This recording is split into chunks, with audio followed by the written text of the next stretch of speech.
자,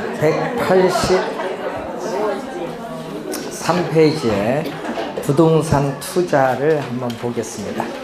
자, 이 미래의 현금 수입과 현재의 현금 지출을 교환하는 행위를 부동산 투자라고 하죠.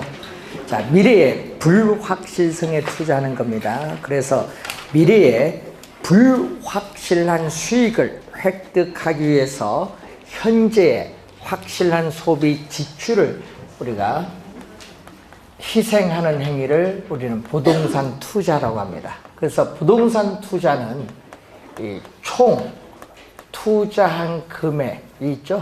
부동산을 우리는 투자하기 위해서 총 투자한 금액을 지불해서 취득을 하죠.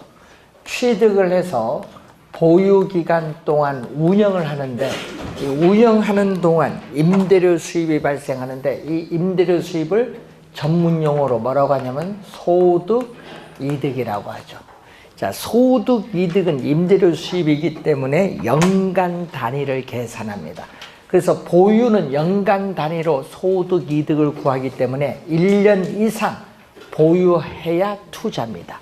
그리고 일정 기간이 지나면은 처분을 하는데, 이 처분한 가격과 취득 가격의 차이를 우리는 전문용어로 부동산 가격 상승에 따른 이득이라고 해서 자본 이득이라고 하죠. 그래서 부동산에 투자하면은 보유기간 동안의 소득 이득과 자본 이득을 얻을 수 있는 장점이 있어요.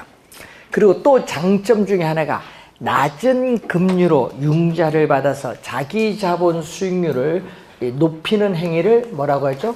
지렛대 효과 또는 레버리지 효과라고 하는데, 이 지렛대 효과, 레버리지 효과를 또 활용할 수 있는 장점이 있어요.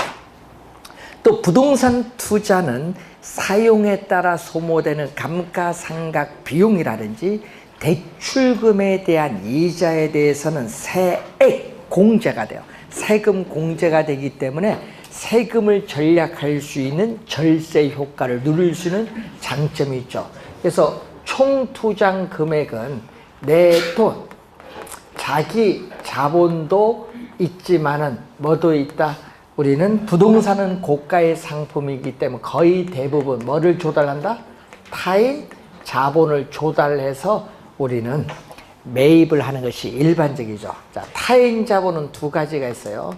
이자가 없는 타인 자본이 있고, 이자가 있는 타인 자본, 이자가 있는 타인 자본 두 가지로 나눠볼 수 있습니다.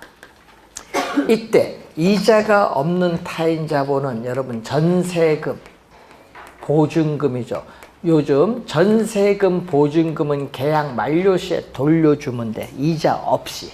그렇지만 이자가 있는 것은 뭐죠? 대출금인데, 이 금융기관에 대출받은 금액을 또 전문용어로 저당 또는 다른 말로 저당 투자액, 여러분 저당이라기도 하고 저당 투자액이라고 해요. 그럼 자기 자본은 뭐라고 하죠? 자기 자본은 지분 또는 지분 투자액이라고 합니다. 자, 그러면은 우선은 이런 용어 좀 알아두시고, 또 시험에 최근에 또 2번 출제된 용어 중에 인플레이션이 있어요. 물가가 지속적으로 상승하는 인플레이션이 발생하면은 화폐 가치는 하락하지만 부동산 실물 자산의 가격은 오릅니다. 그럼 부동산을 보유하고 있으면은 부동산 가격은 오르기 때문에 실질적인 구매력을 보호받을 수 있는 효과, 그걸 전문용어로 인플레이션 해지라고 하죠. 인플레이션에 방어하는 수단으로서 부동산을 보유하는 것이 유리하다. 왜냐하면 실질적인 구매력을 보호받을 수 있기 때문에 그렇다. 되겠죠? 장점이에요. 단점은요, 황금성. 요게 2년 전 정답 물었거든요. 부동산을 처분하여 현금화하는 데 걸리는 시간이 황금성인데, 주식이나 정기 적금 등에 비해서 황금성 면에서 불리하다, 낮다는 단점이 있어요. 또 부동산은 발품을 팔아야 되기 때문에 시간, 노력 많이 들고 또 중개 수수료 같은 보수 그리고 법적 수속에 따른 비용, 이 거래 비용이 많이 든다는 단점도 있어요. 또 위치가 고정되어 있기 때문에 중앙정부나 지방자치단체의 행정적 규제, 법적인 규제를 또 많이 받는다는 단점. 자, 지렛대 효과, 원래 주의를 많이 해야 되는 용어인데 항상 지렛대 효과는 뭐를 이용해야 된다? 타인 자본을 이용해야 된다. 타인 자본을 우리는 차입금이죠. 이 타인 자본을 뭐 해야 된다? 이용을 해야 된다. 이 타인 자본을 이용을 해야 뭐가 발생하는 거죠? 지렛대 효과가 발생합니다. 그럼 타인 자본을 이용을 하는데 이 부채 비율, 작년에 또 출제된 용어죠. 자, 부채 비율은 자, 여러분 총 투자한 금액 중에서 내 돈이 얼마 있느냐? 내 돈. 자기 자본인데 여러분 작년 시험에는요. 뭘로 출제냐면 이걸 지분으로 출제해서 작년 시험엔 지분. 그리고 총 투자한 금액 중에 내 돈을 얼마 투자하면은 나머지는 뭐 해줘? 빌려야겠죠. 빌려야 됩니다. 타인 자본을 조달해야 되는데 타인 자본은 뭐죠? 부채. 그래서 작년 시험에 용어를 요거 출제했거든요. 지분에 대한 부채 비율을 뭐라고 하죠? 부채 비율. 요걸 출제했어요. 분모는 뭐죠? 지분. 분자는 부채. 그래서 부채 비율의 변화를 가져옵니다. 타인 자본을 얼마 이용하느냐에 따라 내가 투자한 금액이 달라지기 때문에 부채 비율이 변화를 해요. 그럼 이러한 부채 비율의 변화는 또 뭐에 영향을 주죠? 우린 지분 수익률에 또 영향을 줘요.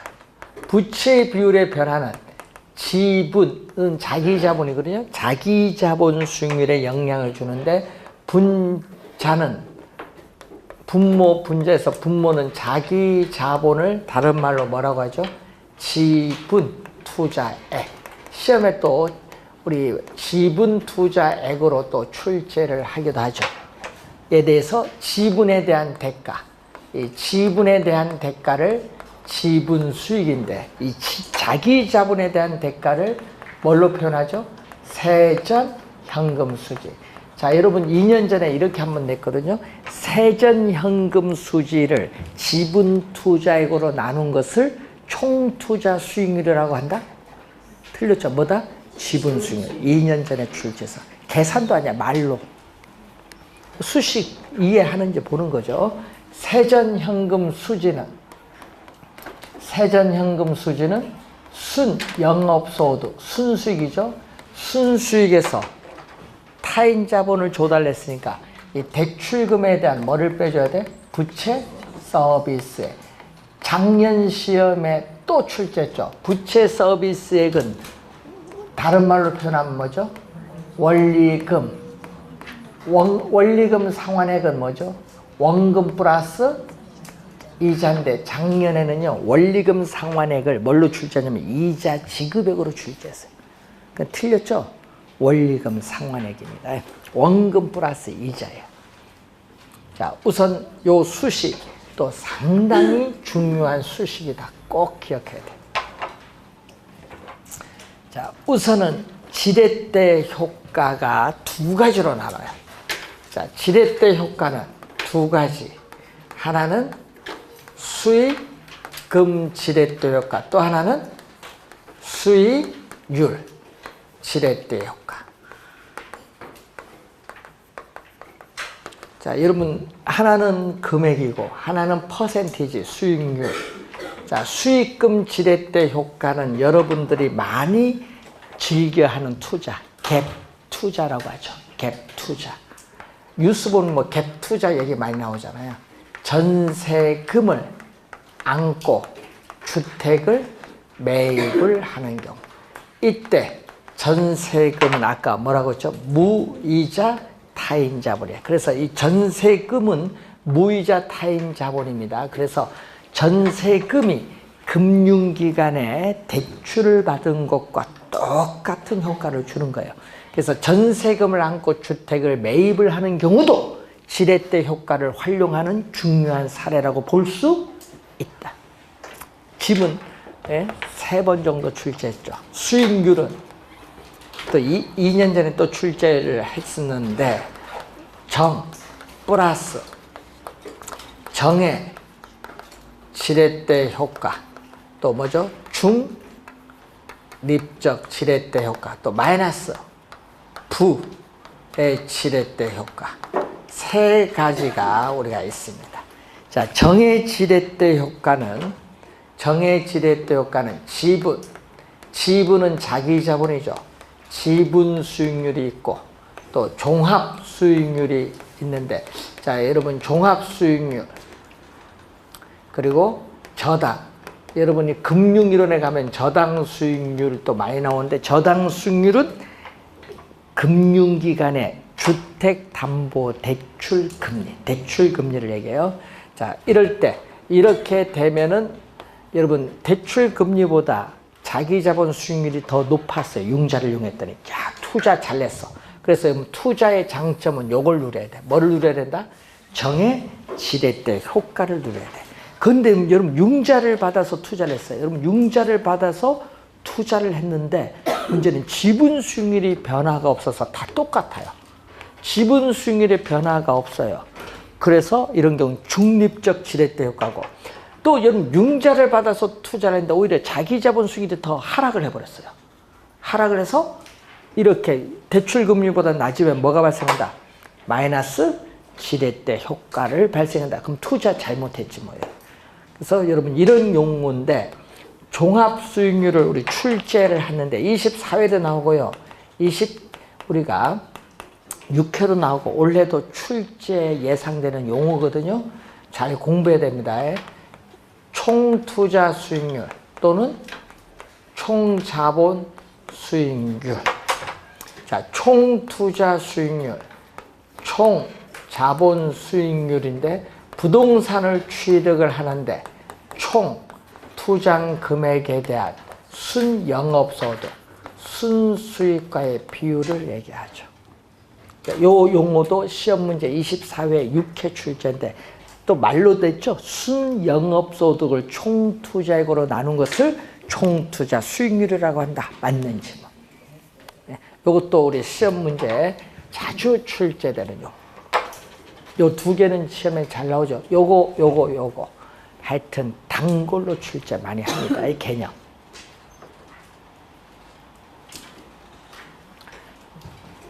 자, 뉴스에 많이 나오는 용어. 뉴스에 많이 나오는 용어가 담보 인정 비율이죠. 대부 비율인데 뉴스 신문에는 담보, 부동산을 담보로 금융기관으로부터 얼마나 인정받는 비율이냐. 그래서 이것을 LTV, 꼭 시험에 보면 관련의 LTV 약어를 꼭 적어줘요. 부동산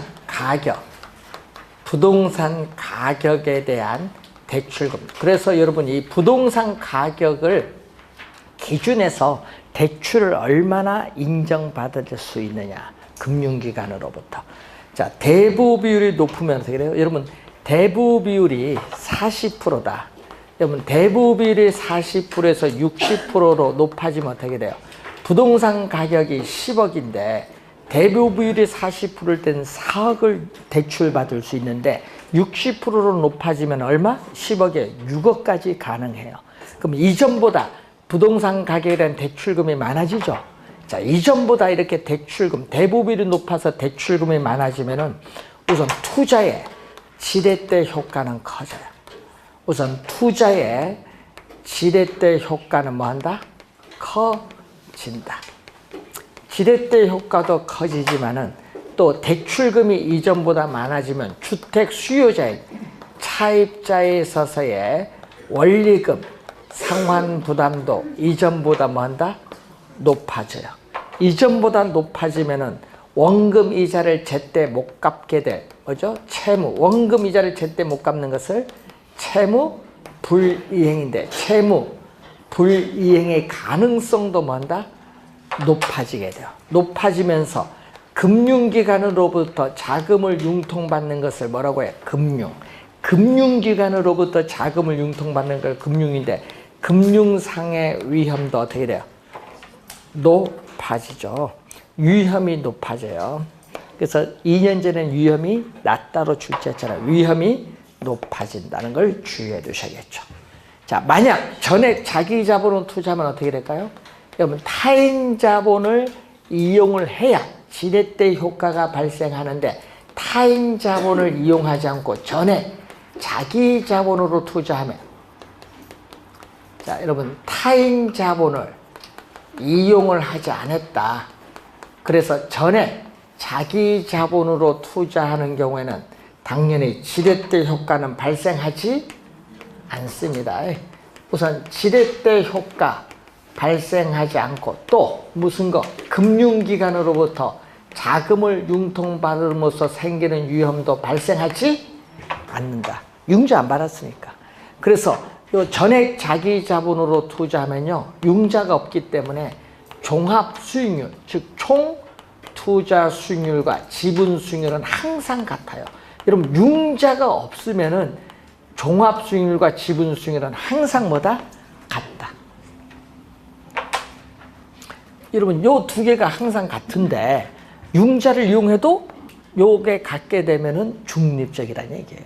지분 수익률이 변화가 없다. 융자를 이용해도. 그럴 경우는 뭐다? 중립적. 다 같으니까. 자, 우선 시험 문제 원래 지렛대 효과 출제 예상이 되니까 좀 주의를 좀 해두시기 바라고. 자, 여러분 교재 187페이지로 가서 화폐 시간 가치. 자, 현재 가치 프레젠트 밸류인데 현재 1억 원이, 자, 현재 1억 원이 10년 후에 얼마가 될 것인가? 얼마가 될까요?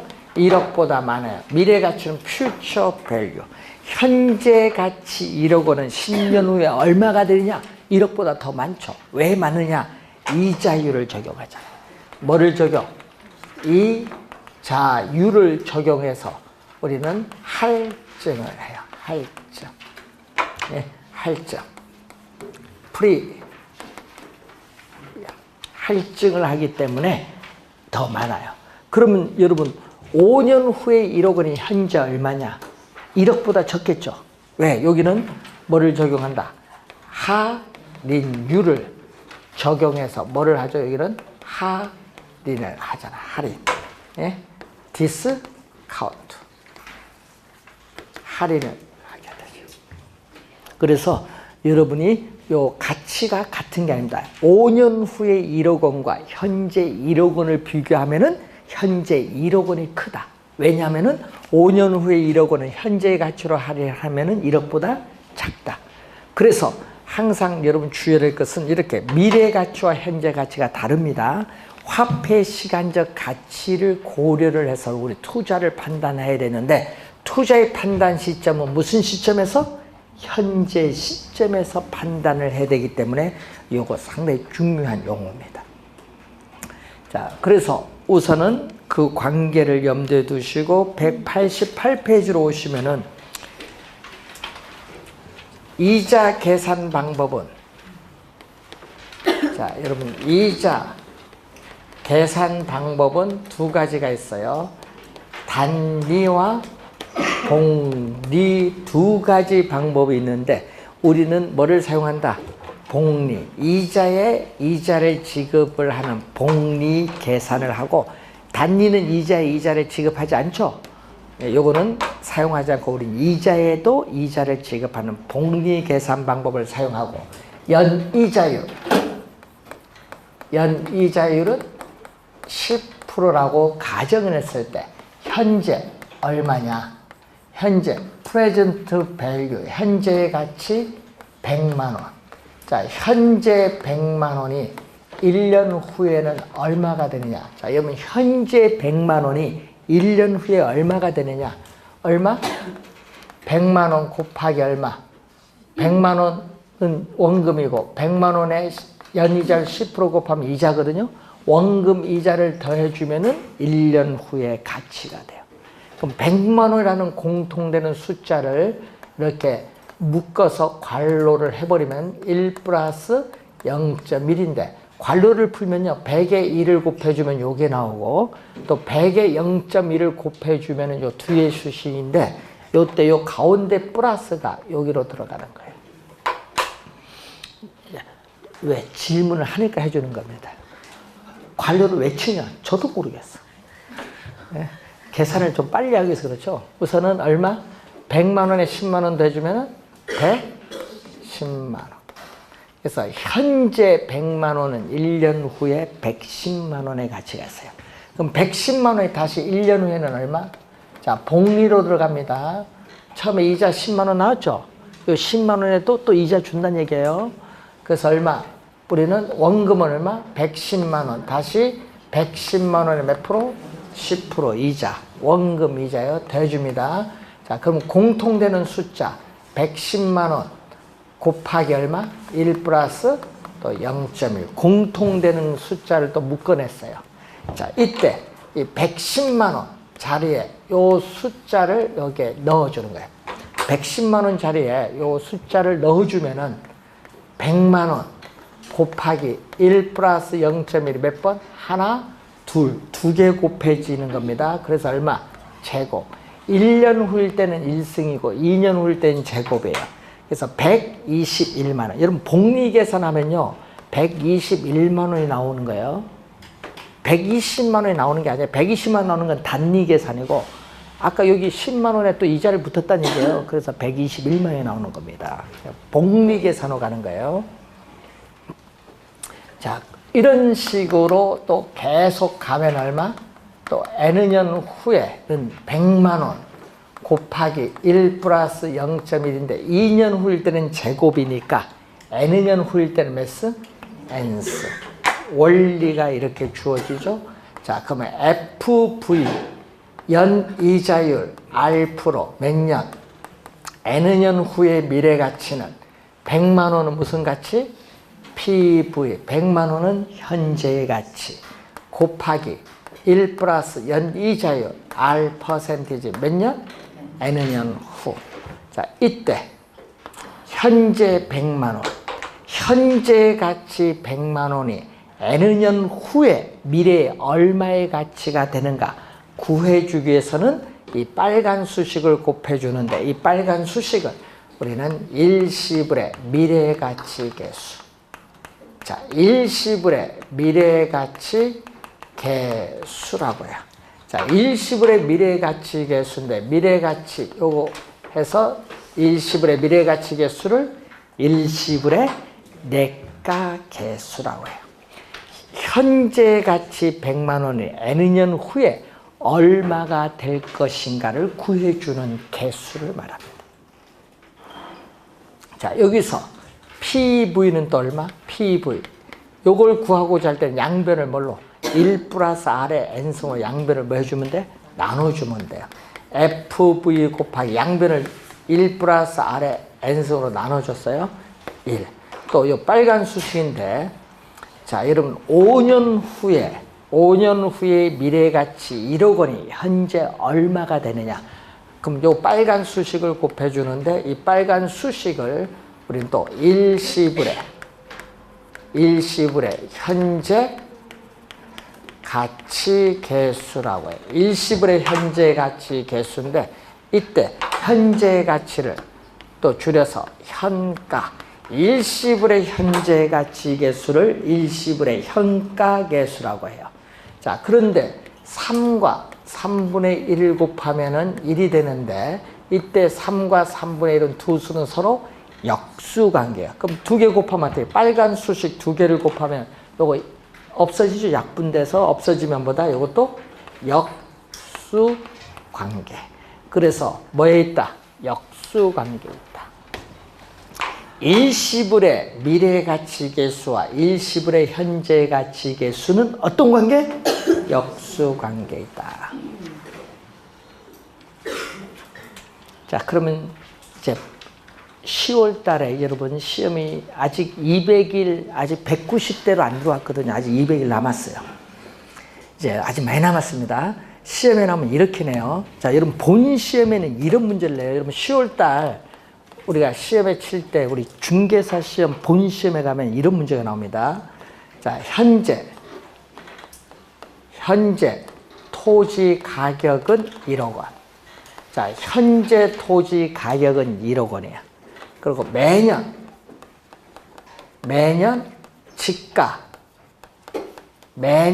지가 상승률은 몇 프로? 10%. 3년 후 지가는 1억 3,310만 원. 이렇게 주어졌어요. 이렇게 박스 안에 딱 해서 이렇게 주어지고요. 다른 조건은 변화가 없다. 딱 이렇게. 다른 조건은 변화가 없다고 가정함. 이렇게 해놓고 뭐를 구하라? 시험 문제는 요걸 구하라. 딱 출제해봐. 일시불의 현가계수 얼마냐?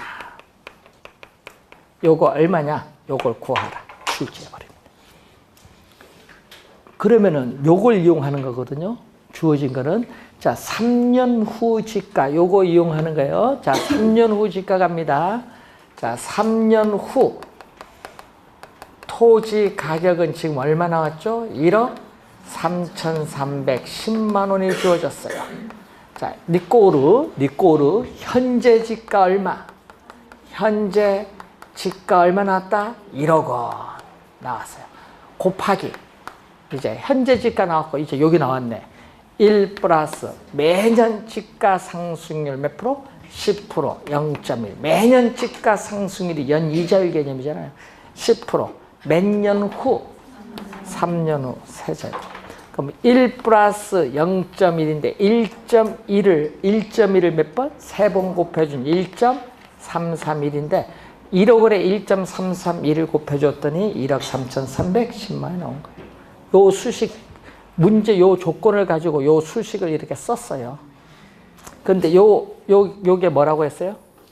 일시불의 미래가치계수. 일시불의 현가계수는 역수니까 1 플러스 0.1의 3승분의 1. 그게 정답.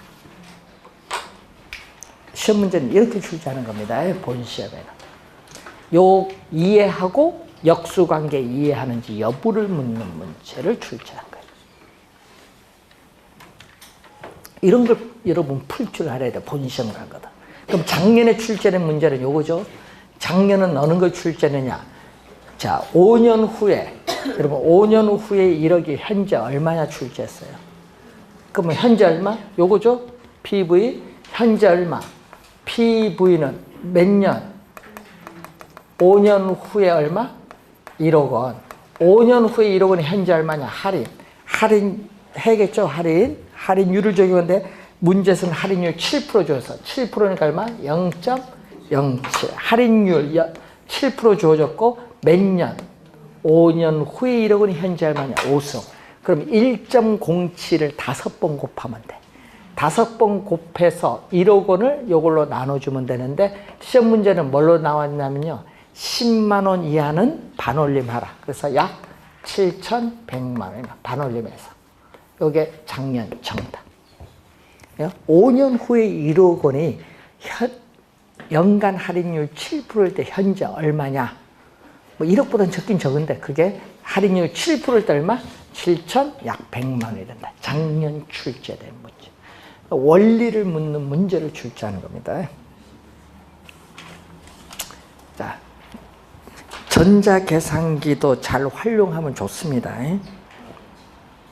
네? 전자계산기 보면요. 빨리 계산하는 방법도 있어요. 거기 보면 M자를 잘 활용해서 저장하는 거, 메모리. 그거 잘 활용하면 어떻게 돼요? 빨리 계산되는 방법도 있어요. 그냥 단순히 더하기 빼기만 하지 마시고. 전자계산 한번 눌러보세요. 그 M자 있죠? 그게 저장이잖아, 메모리. 이제야 고개를 끄덕이시네. 그런 건 기대 수익률 같은 거 계산할 때 숫자 여러 개잖아요. 딱 저장하면은 그게 다시 되살아나잖아요. 빨리빨리 계산하. 188페이지 연금의 미래가치. 자, 연금 물을 때 우리 시험 문제 보면요. 이렇게 또 주어지는 경우 있어요. 지문 속에. 기말에 돈을 넣는다. 기말에 돈을 넣고 또 기말에 돈을 받는다. 기말 불입, 기말 수령을 뭔다? 가정. 꼭 또 관련이 이렇게 나오거든요. 단, 기말 불입과 기말 수령을 가정함. 이렇게 주어집니다.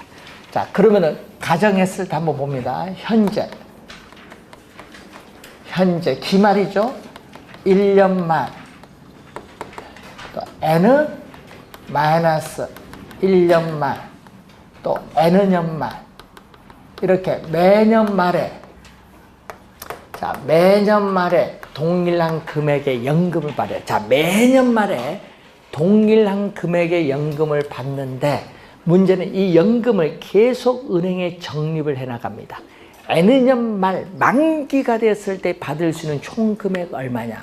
자, 여러분 요 앞에 국민은행이 있어요. 여러분 오늘 가서 정기적금 3년 만기 가입하세요.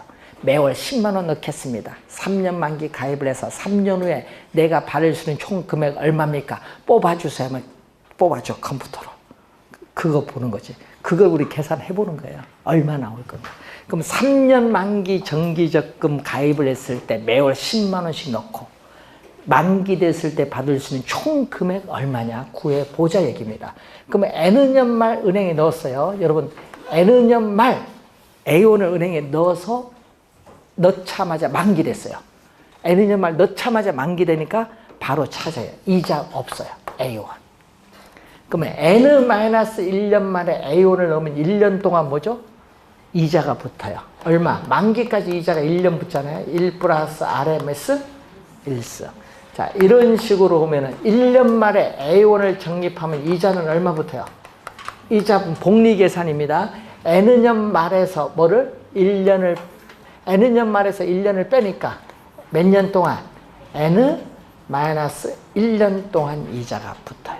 이걸 다 더해준 금액이 N년 말 만기가 되었을 때 받을 수 있는 뭐다? 총 금액. 이 총 금액을 우린 전문용어로 뭐라고 하죠? 연금에 뭐라고 한다? 미래 가치. 다 더해준 금액. 그러면 공통되는 A를 묶어내면은 1 플러스 R의 1승. 마지막 1 플러스 R의 n-1승인데, 자, 이때 요 A, 매년 말 받는 연금액 A원에 빨간 수식을 곱해주면 연금의 미래가치를 구하는데, 요 괄호를 풀면요, A 곱하기 1은 요거고요, 요거 곱하면 요거고, 요거 곱하면 요거거든요. 이런 식으로.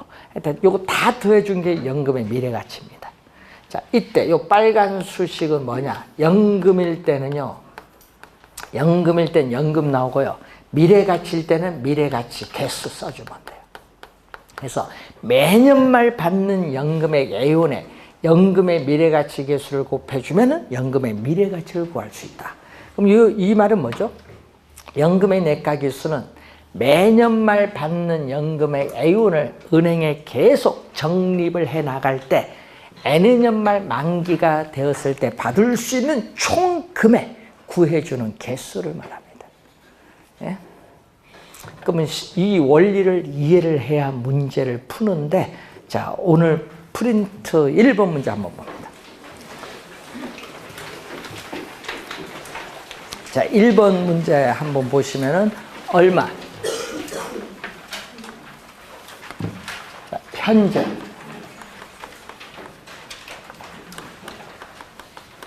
(1년) 말. 자, 거기 매연말 동그라미. 문제 연말, 시험 문제 잘 봐야 돼. 연초도 있고요, 연초도 있고 연말도 있어요. 답이 달라집니다. 그래서 연말 동그라미 치란 얘기예요. 1년 말, 2년 말, 3년 말, 몇 년 말? 4년 말. 매년 말 얼마씩? 1,000만 원씩 불입을 하는 어디에 가입을 했다? 정기 적금에 가입을 했다. 4년 말 만기가 됐을 때 받을 수 있는 금액, 총 금액 얼마냐 구해보자 이게요. 4년 말 만기가 됐을 때 받을 수 있는 총 금액 구해보자. 얼마? 4년 말에 돈 1,000만 원 은행에 넣자마자 바로 찾아요. 이자 없습니다. 1,000만 원. 자, 3년 말에 1,000만 원 넣으면 이자가 붙어요. 몇 년 동안? 1년 동안 붙은데 연 이자를 몇 프로? 10%. 1년. 얼마? 1,100만 원이 돼요. 자, 2년 말에 1,000만 원을 적립하면은 2년 동안 이자가 붙어. 1 플러스 0.1의 제곱. 1.1을 제곱하면 1.1입니다. 그래서 1,210만 원. 자, 또 여기에 1,000만 원 또 적립을 하면은 이자는 몇 년 동안? 3년 동안 붙어요. 1 플러스 0.1의 세제곱. 1.1을 3번 곱하면 1.331. 1,331만 원. 요거 다 더해주면 앞에 1은 4개요. 4천. 가운데 1,000 하면 1, 2, 3, 6천이고 세 번째 40 얼마? 1만 원. 4,641만 원. 정답. 공식 무슨 암기하는 게 뭐 있을 때는 거 암기하지 마세요. 여러분 189페이지 위에서 두 번째 뭐 그 공식 막 암기하고 다니는데 이런 걸 암기하는 게 아니에요. 원리를 이용해서 푸는 거지. 시험 문제는 본인 시험은 이런 형태로 출제하는 거예요. 지금 1번 문제 형태로. 그러니까 원리를 이해를 해야 돼. 시험에 나오면요 3년 아니면 4년밖에 안 내요. 10년 내면 계산 못 해요, 여러분이. 그때는 요거 뭐 풀어야 돼? 요거 등비수를 계산해야 돼요. 고등학교 때 배운 거. 그러니까 10년 이런 거 안 내고 많이 나봐야 몇 년? 3년 아니면 4년. 자, 우선은 계산됐습니다. 자, 요 수식. 또 요 수식에서 A는 얼마? A는 연금의 미래 가치 곱하기 양변에 빨간 수식으로 양변을 뭐 해준다? 나눠줘요. 빨간 수식이 연금의 내가 개수인데 이걸 양변 나눠주는데 이 수식을 우리는 뭐라고 하느냐? 이 수식을 감채기금계수라고 해요. 용어가 어려운 용어예요. 감채기금계수. 두 수식을 곱하면 얼마? 1. 두 수식을 곱하면 1이니까 서로 어떤 관계? 역수관계. 감채기금계수와 연금의 내가계수는 역수관계인데 또 시험에는 감채기금계수 개념을 많이 물어요. 2년 전에도 정답으로 물었거든요. 무슨 얘기죠? 이때 A가 뭐죠? 자, 여러분 이런 얘기죠. 5년 만기에 정기적금 가입을 하거든요. 자, 연금의 미래가치. 자, 연금의 미래가치 5년 후에 1억 원을 주택 구입자금 1억 원을 만들기 위해서 정기적금에 가입을 했다. 매년 말 불입을 해야 될 적립금 얼마냐? 그걸 구해주는 거죠. 매년 말 불입을 해야 될 뭐? 적립금, 적금액, 적립금 얼마냐? 이걸 구하자. 그러니까 여러분 5년 만기 정기적금에 가입했을 때 매년 말 불입을 해야 될 이 금액 구해보자. 그럼 뭐를 곱해주면 돼? 감채 기금 개수를 곱해주면 되는데 이것을 2년 전에는 여기 연금의 현가 개수로 출제한 거예요. 뭐를 곱해주면 돼? 감채 기금 개수를 곱해주면은 우리는 정금액을 구할 수 있다. 그래서 우리는 N 년 후에 1억 원을 만들기 위해서 정기적금에 가입을 했을 경우에 매 기간 불입을 해야 될 적금의 적립금을 구해주는 개수를 감채기금 개수라고 한다. 요거 상당히 중요해요. 감채기금 개수 개념이 어려워서 시험에 많이 출제되는 용어. 자, 여러분 교재 190페이지로 넘어옵니다.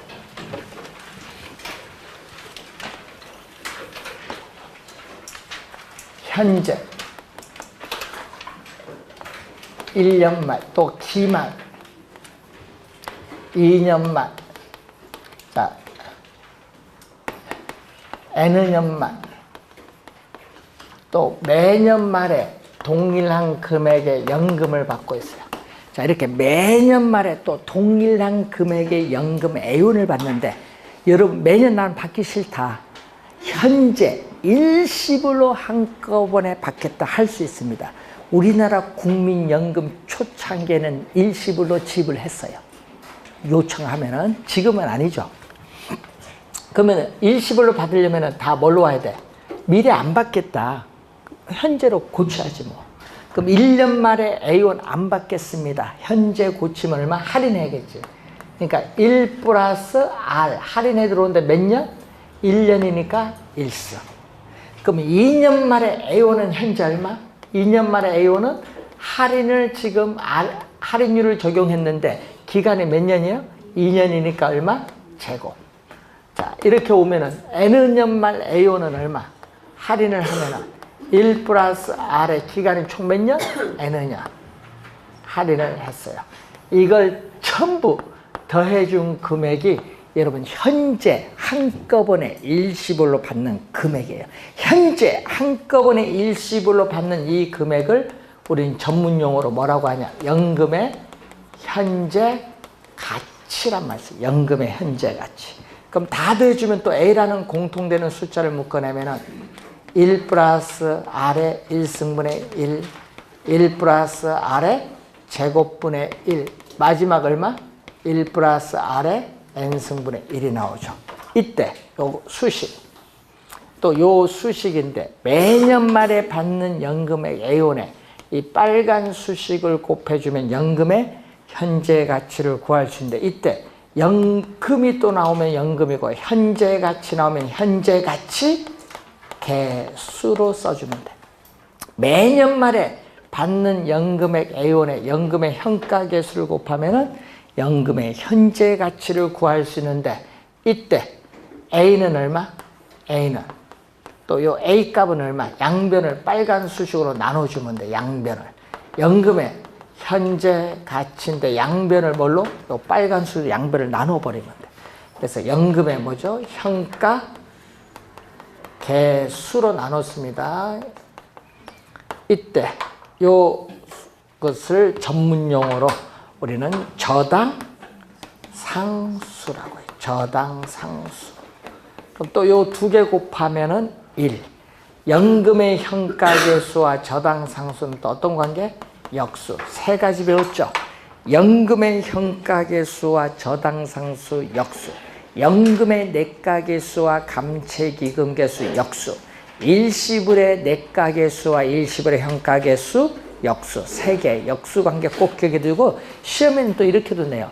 연금의 내가 개수와 연금의 현가 개수는 역수 관계이다 하면 틀린지 뭐. A, 요 A 얼마? 자, 이 A 값을 우리는 부채 서비스액을, 아까 7회 때 효과 배울 때 부채 서비스액을 다른 말로 원리금 상환액, 원리금 상환액이에요. 원리금 상환액인데 여기에 뭐죠? 연금의 현재 가치 일시불로 한꺼번에 받죠. 자, 주택 융자금인 대출금은 일시불로 한꺼번에 받아요. 자, 금융기관의 대출금이에요. 여기다가 뭐를 곱해주면 저당 상수, 대출금의 저당 상수를 곱해주면 매 기간 갚아나가는 원리금 상환액을 구할 수 있다. 뭐를 곱해준 거야? 저당 상수죠. 시험에는 또 뭐? 감채기금 개수로 많이 냅니다. 감채기금 개수가 아니라 뭐를 곱해준다? 저당 상수. 요 수식은 올해 반드시 출제된 수식. 올해 시험에 반드시 출제되는 수식. 안 나올 수 없어. 이건 꼭 기억하고 다녀. 부동산 배우면서 대출 받잖아요. 요거 모르면 안 되지. 대출 받으면 돈 갚는 걸 알아야 되는데.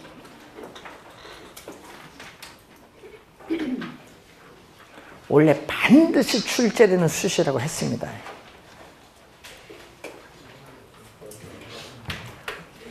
뭐일 경우에? 원금, 이자, 원리금, 균등 상환. 원리금, 균등 상환 방식. 자, 여러분 대출을 받으면 대출금을 상환하는 방식이 있거든요.